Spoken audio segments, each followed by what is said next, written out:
Moonlight, Sleeping Beauty, and Cinderella. The story of little Snow White, once upon a time in the middle of winter, when the flakes of snow were falling like feathers from the clouds.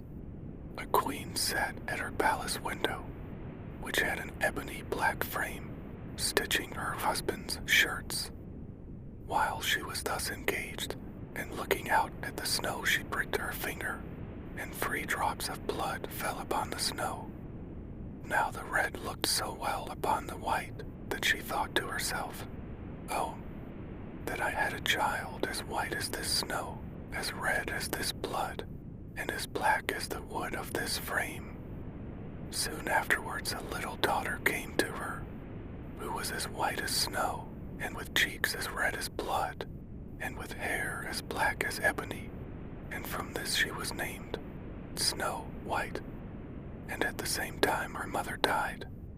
About a year afterwards the king married another wife, who was very beautiful, but so proud and haughty that she could not bear anyone to be better looking than herself. She owned a wonderful mirror, and when she stepped before it and said, "Here, mirror on the wall, who is the fairest of us all?" it replied, "The queen is the fairest of the day." Then she was pleased, for she knew that the mirror spoke truly. Little Snow White, however, grew up and became grittier and grittier, and when she was 7 years old, she was as fair as the noonday, and more beautiful than the queen herself. When the queen now asked her, "Mirror, mirror, mirror on the wall, who is the fairest of us all?" it replied, "The queen was fairest yesterday. Snow White is the fairest, now they say." This answer so angered the queen that she became quite yellow with envy. From that hour, whenever she saw Snow White, her heart was hardened against her, and she hated the little girl. Her envy and jealousy increased so that she had no rest day or night, and she said to a huntsman, "Take the child away into the forest. I will never look upon her again. You must kill her and bring me her heart and tongue for a token." The huntsman listened and took the maiden away, but when he drew out his knife to kill her, she began to cry, saying, "Ah, dear huntsman, give me my life. I will run into the wild forest and never come home again." This speech softened the hunter's heart, and her beauty so touched him that he had pity on her and said, "Well, run away then, poor child." But he thought to himself, "The wild beasts will soon devour you."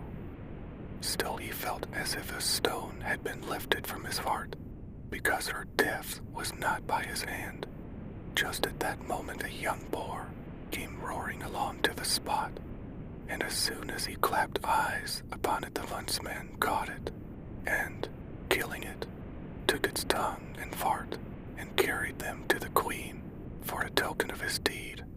But now poor little Snow White was left motherless and alone, and overcome with grief. She was bewildered at the sight of so many trees, and knew not which way to turn.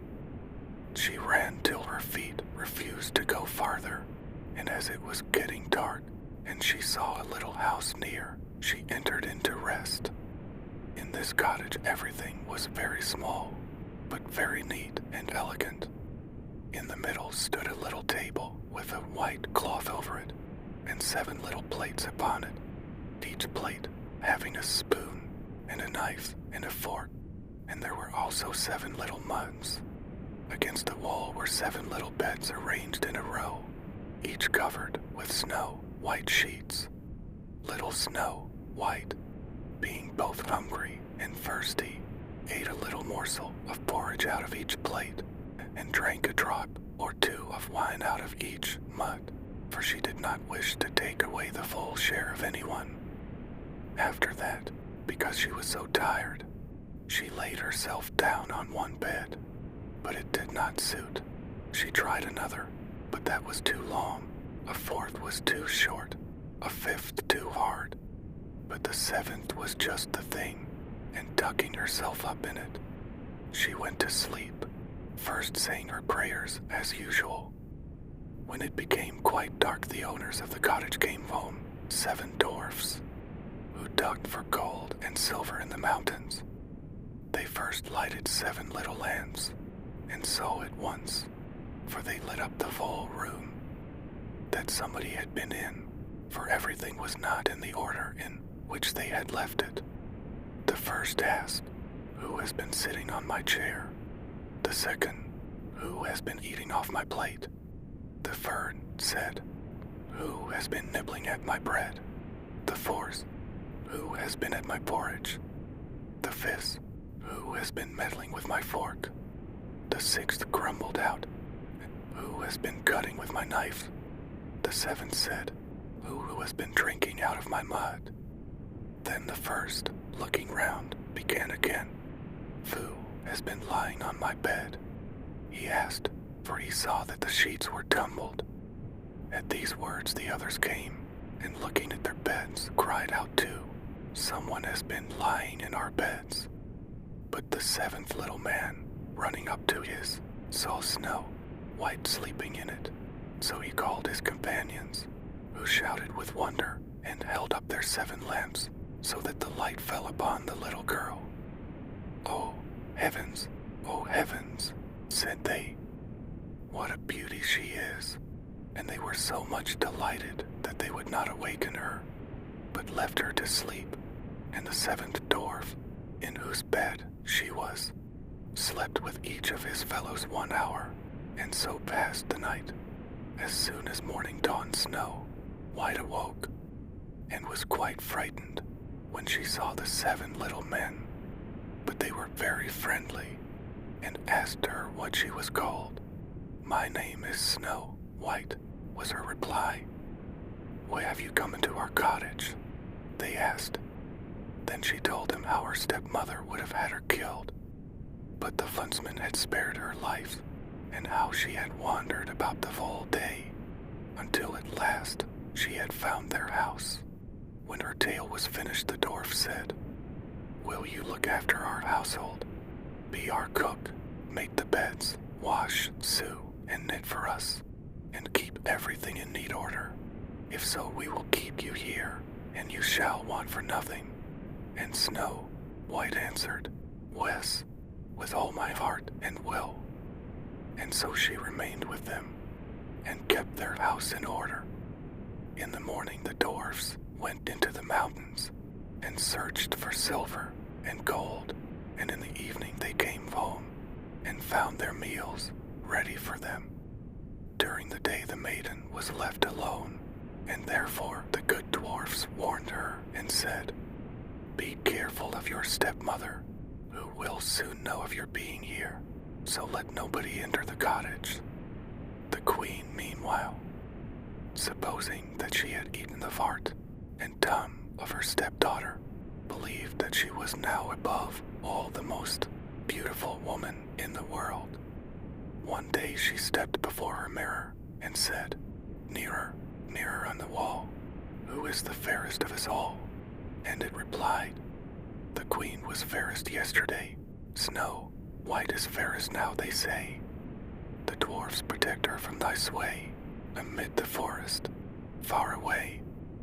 This reply surprised her, but she knew that the mirror spoke the truth.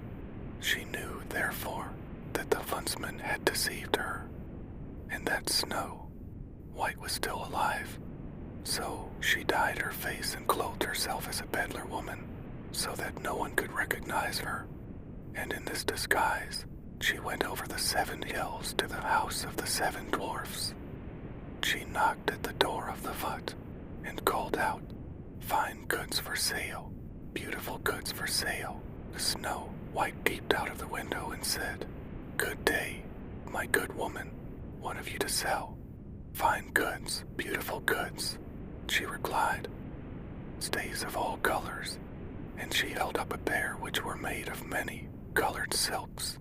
"I may let in this honest woman," thought Snow White, and she unbolted the door and bargained for 1 pair of stays.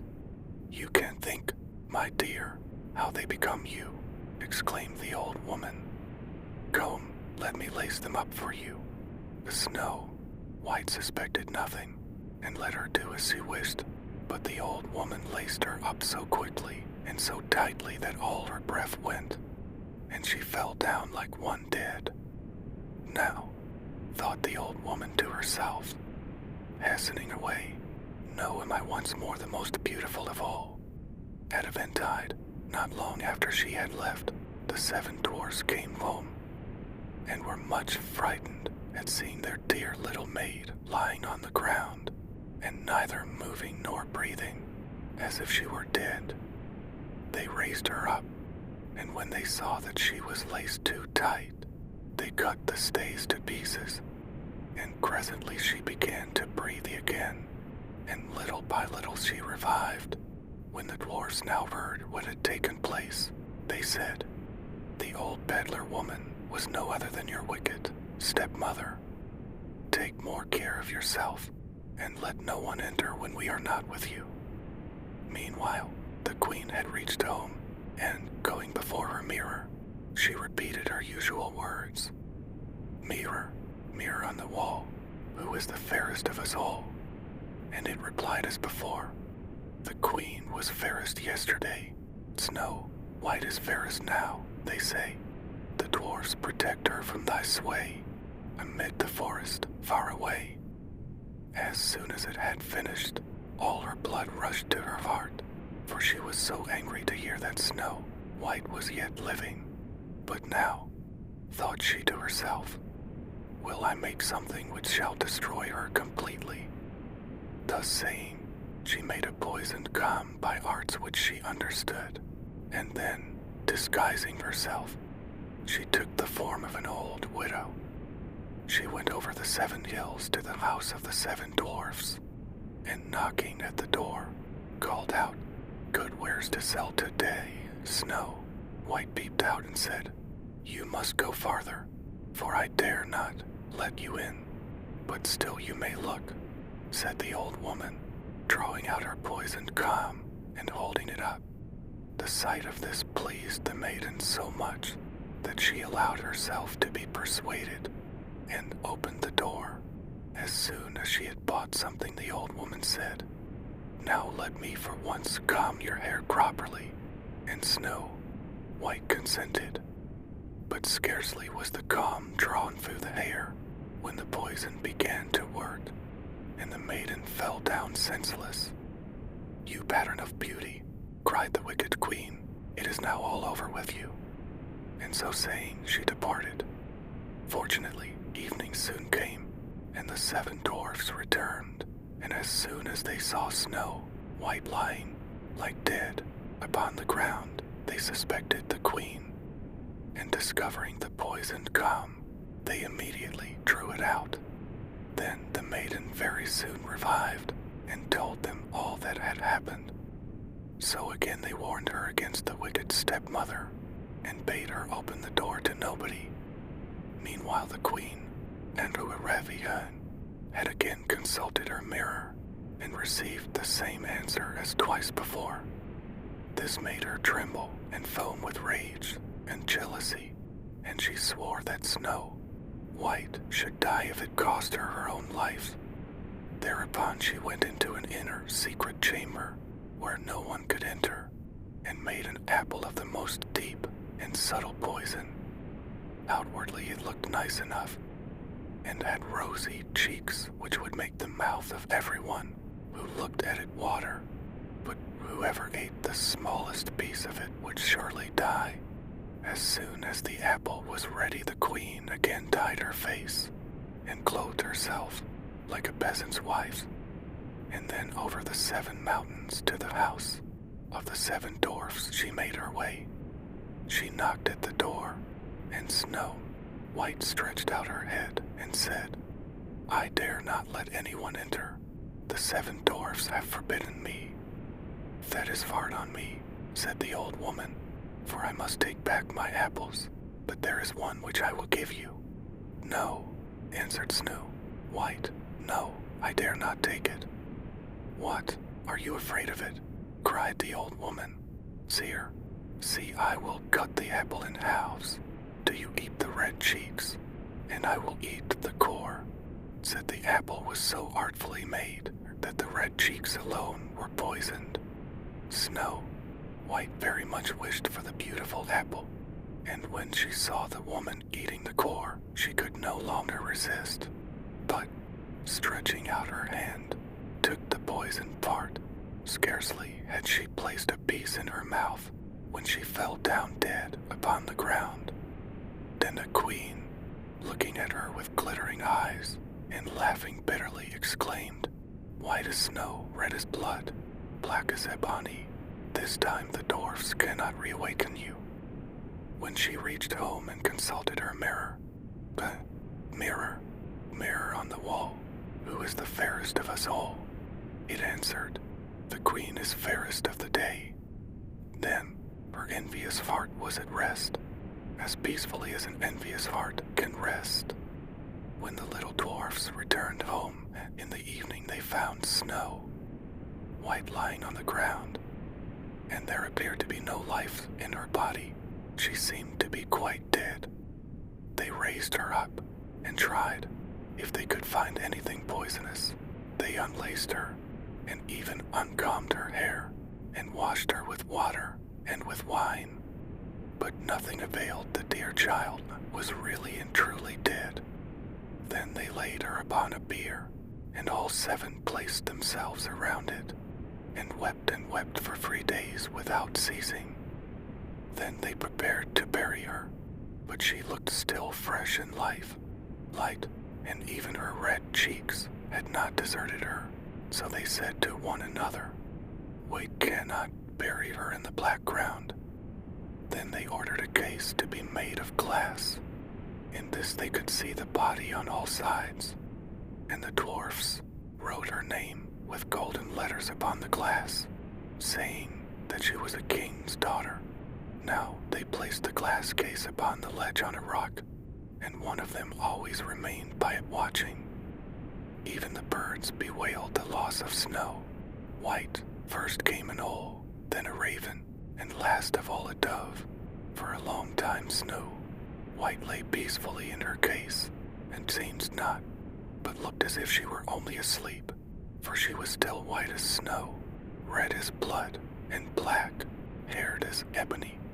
By and by it happened that a king's son was traveling in the forest, and came to the dwarf's house to pass the night.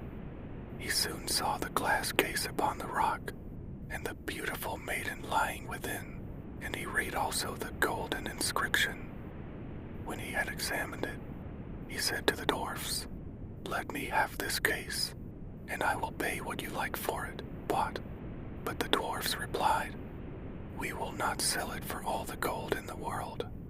"Then give it to me," said the prince, "for I cannot live without Snow White. I will honor and protect her as long as I live." When the dwarfs saw that he was so much in earnest, they pitied him, and at last gave him the case, and the prince ordered it to be carried away on the shoulders of his attendants. Presently it happened that they stumbled over a rut, and with the shock the piece of poisoned apple which lay in Snow White's mouth fell out. Very soon she opened her eyes, and raising the lid of the glass case, she rose up and asked, "Where am I?" The full of joy, the prince answered, "You are safe with me." And he told to her what she had suffered, and how he would rather have her than any other for his wife, and he asked her to accompany him home to the castle of the king his father.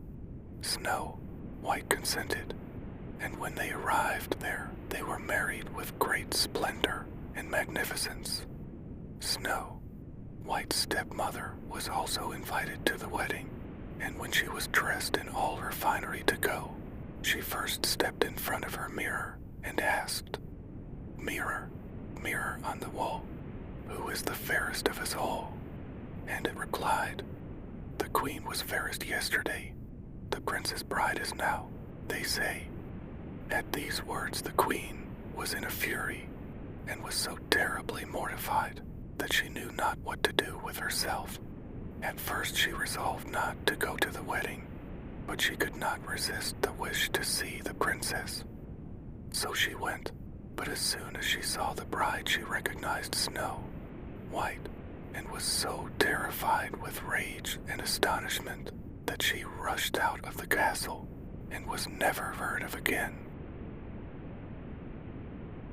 The story of Sleeping Beauty. Once upon a time there lived a king and queen who had no children.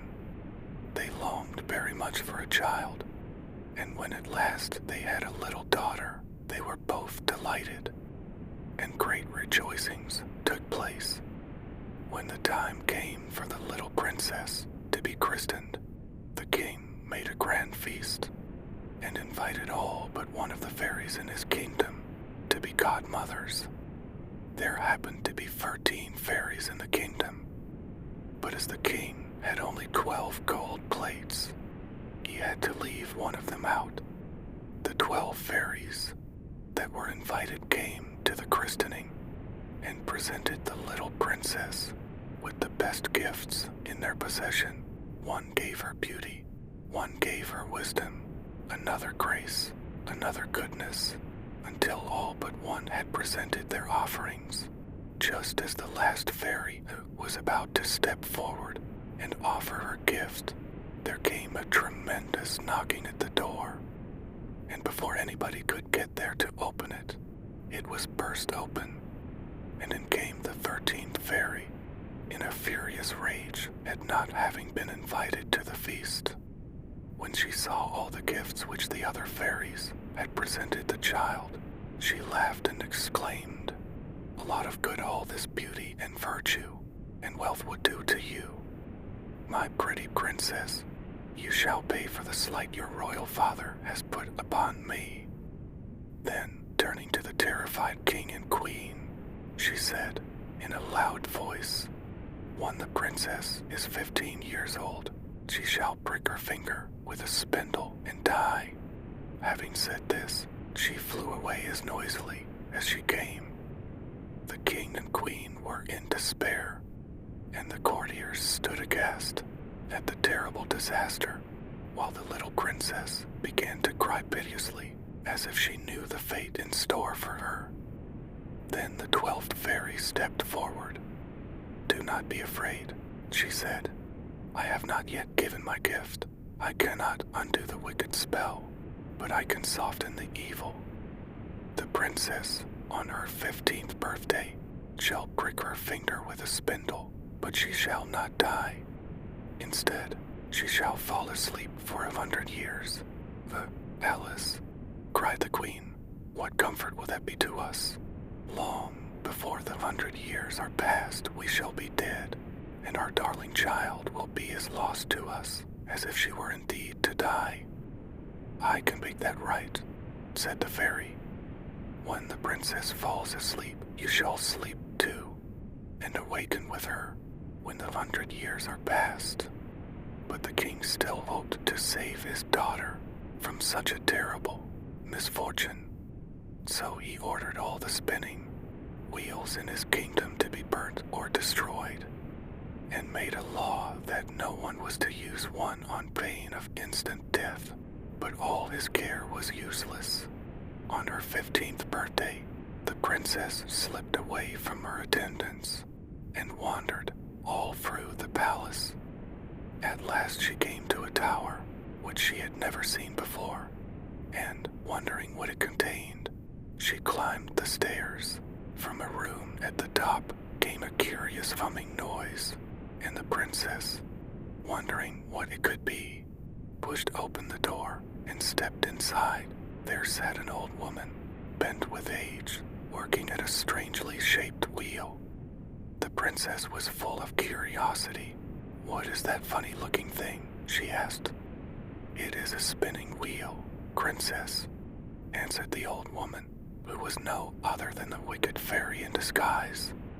"A spinning wheel? What is that?" "I have never heard of such a thing," said the princess. She stood watching for a few minutes. Then she added, "It looks quite easy. May I try to do it?" "Certainly, gracious lady," said the wicked fairy, and the princess sat down and tried to turn the wheel. But no sooner did she lay her hand upon it than the spindle, which was enchanted, pricked her finger, and the princess fell back against a silk-covered couch, fast asleep. In a moment a deep silence fell upon all who were in the castle. The king fell asleep in the midst of his counselors, the queen with her ladies in waiting, the horses in the stable, the pigeons on the roofs, the flies upon the walls. Even the very fire upon the hearth fell asleep, too. The meat which was cooking in the kitchen ceased to frizzle, and the cook, who was just about to box the kitchen boy's ears, fell asleep with her hand outstretched, and began to snore aloud. The butler, who was tasting the ale, fell asleep with the jug at his lips. A great hedge sprang up around the castle, which, as the years passed on, grew and grew until it formed an impenetrable barrier around the sleeping palace.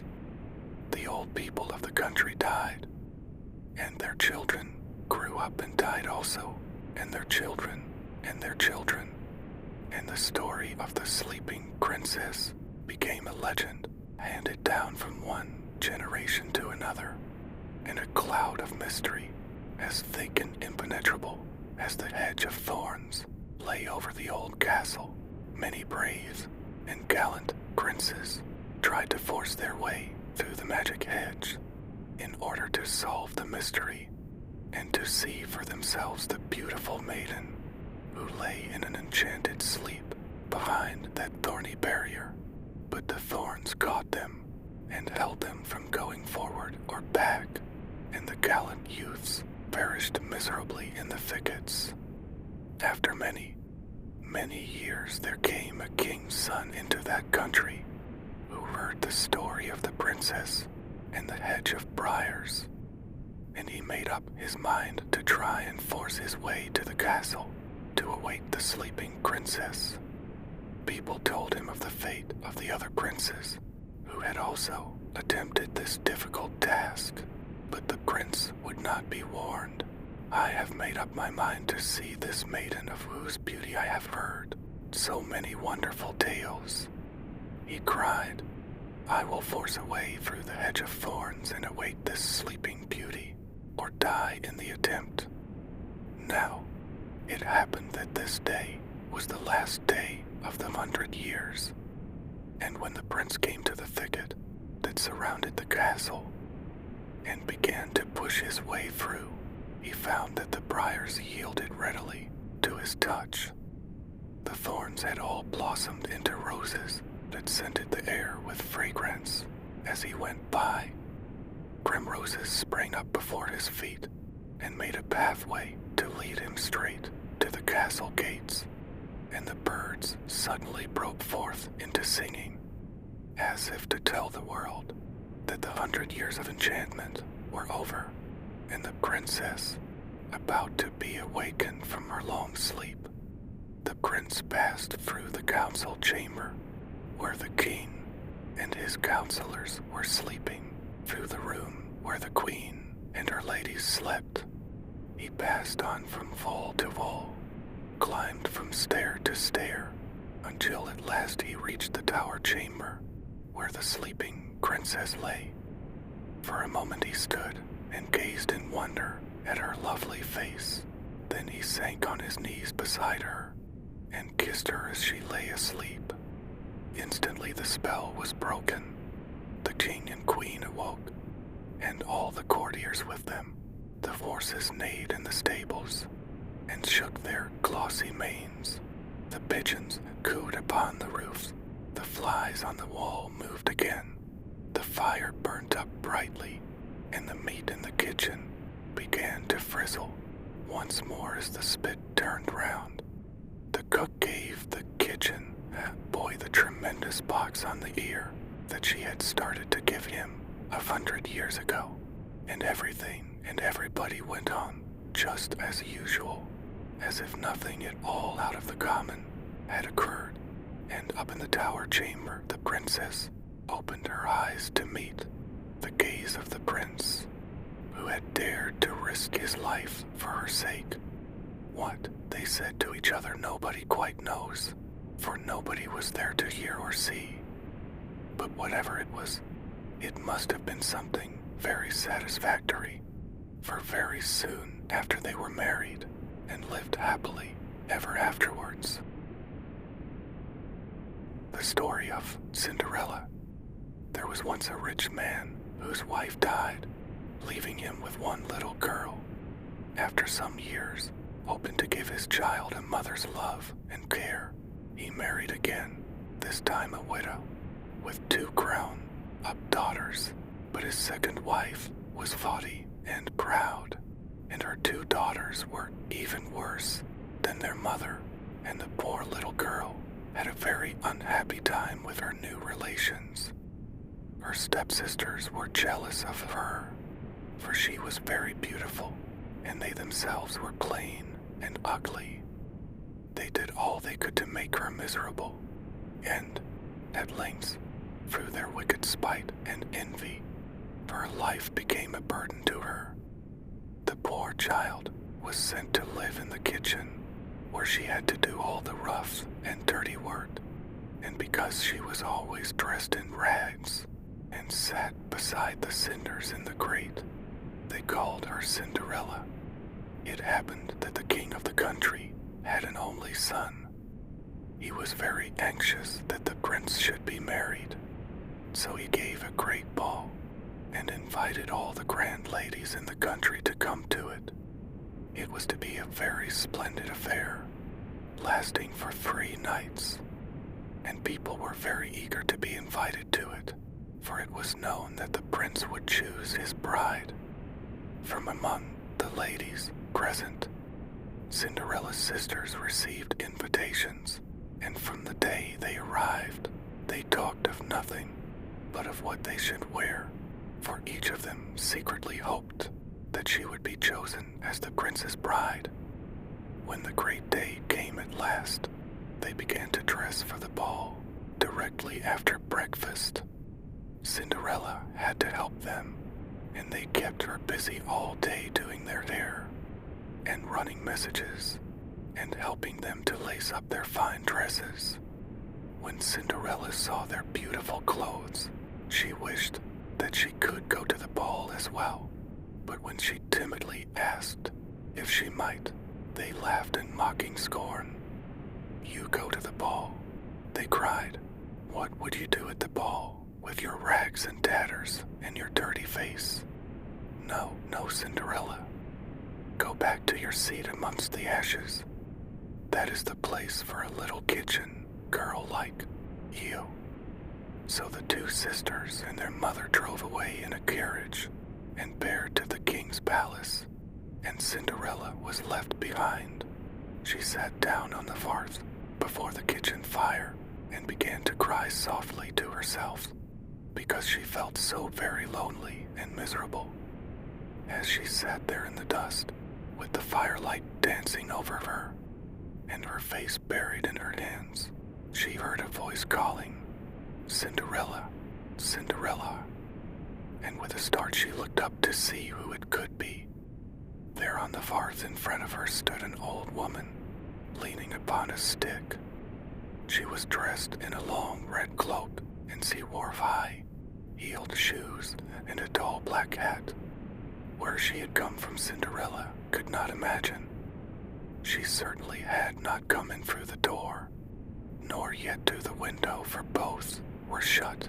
Cinderella was so surprised to see her that she stopped crying and stared at her in astonishment. "What are you crying for?" asked the old woman. "Because my mother and sisters have gone to the ball, and I am left here all alone," said Cinderella. "Do you want to go to the ball, too?" said the old lady. "Yes, but it is no good. I have nothing but rags to wear," sobbed poor Cinderella. "Well, well, be a good child and don't cry any more," said the old woman briskly. "I am your fairy godmother, and if you do what I tell you, perhaps you shall go after all. Run out into the garden and bring me in a pumpkin. Cinderella ran out into the garden and brought in the biggest pumpkin that she could find. "Now, go and fetch the mouse trap out of the cellar," said her godmother, and Cinderella hurried to get it.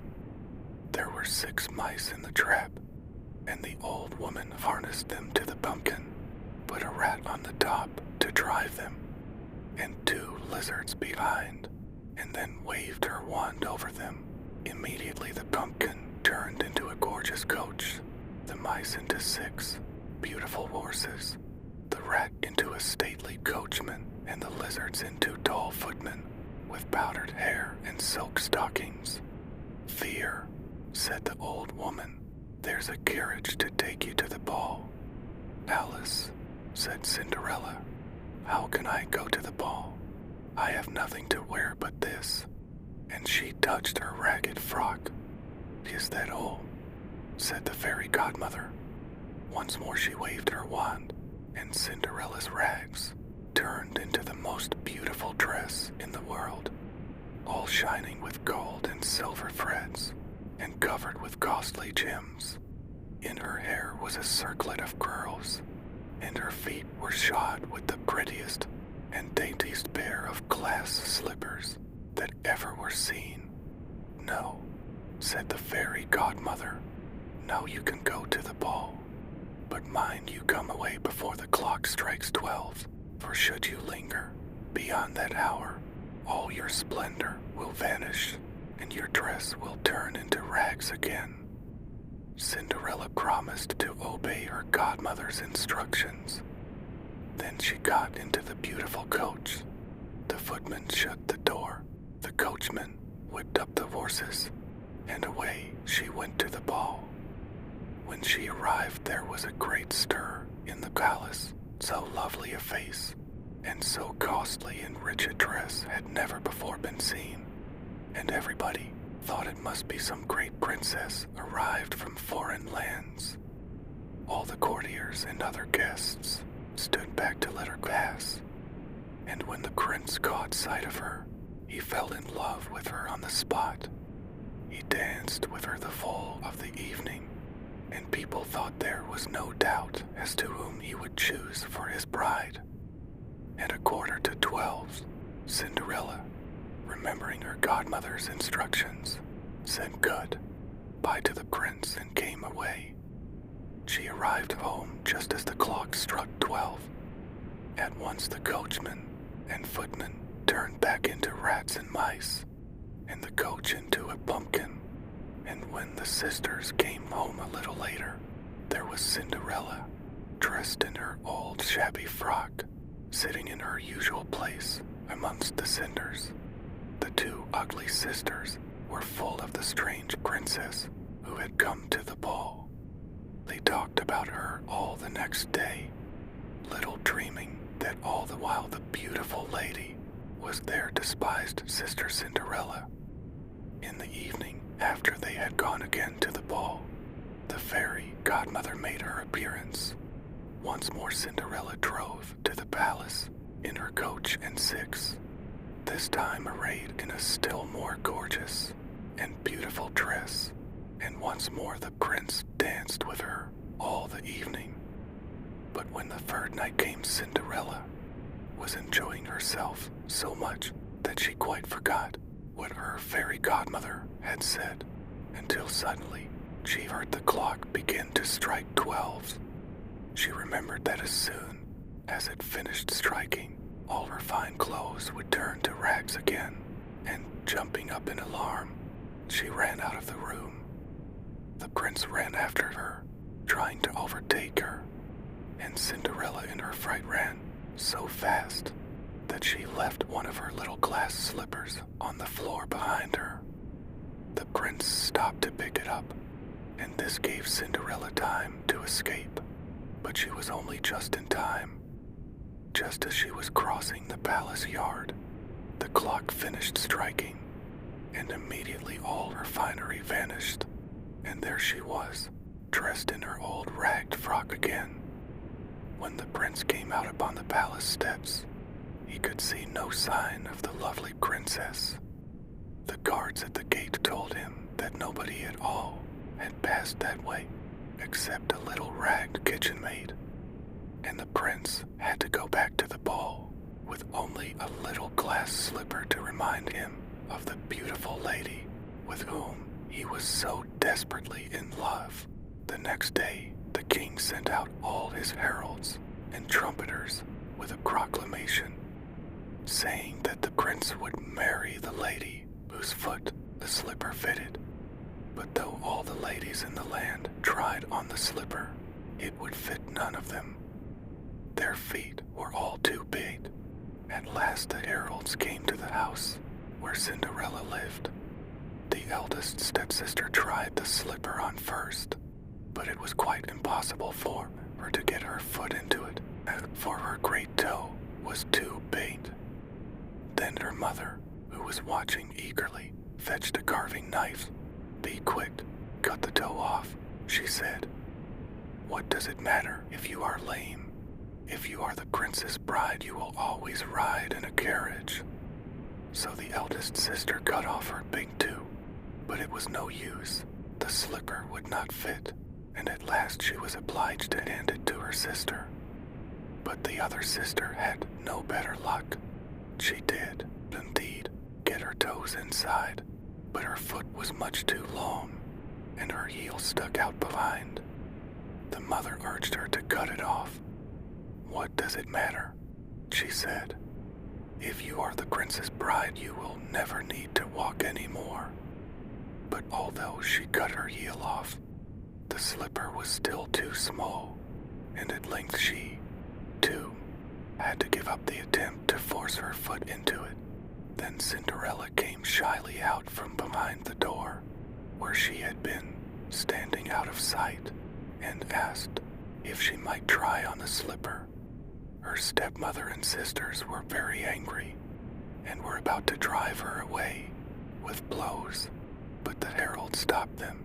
"The prince wishes every woman in the land to try on this slipper," he said, and asking Cinderella to sit on a chair. He knelt down and tried the slipper on her foot, and it fitted her exactly. While everyone stood and stared in astonishment, Cinderella drew from her pocket the other slipper and put it on. No sooner had she done so than her ragged frock changed into the beautiful ball dress again, and she stood up before them all. The beautiful lady with whom the prince had fallen in love at the ball. The prince was overjoyed to find her again, and they were married at once with much pomp, amid great rejoicings. As for the wicked sisters, they were so jealous that they both turned green with envy. They grew uglier and uglier every day, until at last they grew so dreadfully ugly that nobody could bear to look at them any longer. But Cinderella became more and more beautiful and lived happily with the prince forever afterwards. I hope you've enjoyed this Whispery Sleep